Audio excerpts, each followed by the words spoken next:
So this is a scene from The Matrix that I just thought had a lot of gospel parallel in it. It starts off with Morpheus trapped in this room with the agents and Neo coming to rescue him. And I thought it really represented us being entrapped by our sin. Here the sin being represented by the agents, and how Christ comes down to rescue us, as Neo does here.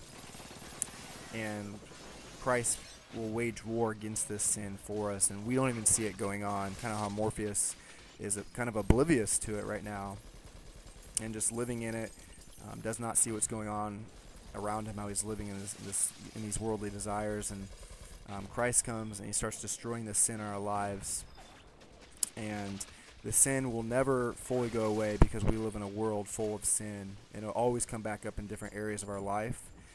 Kind of how the agents can take over another human, and they just come back. They always seem to come back, just as they do here. Sin will always come back in our lives. But Morpheus here just sees Christ really for the first time and sees his glory, and he just desires it. He begins to break free of just this enslavement that he's been in.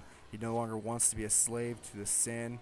He no longer wants to live on this path of destruction. He just breaks free and truly begins to run towards Christ. But like I said, our sin always comes back. It tries to slow us down, just as Morpheus stumbles. But the good thing about the gospel is that God comes to us. Christ comes to us just as Neo jumps, because we would not make this jump without Christ. We would fall and we would die, but we put our faith in Christ that he will save us.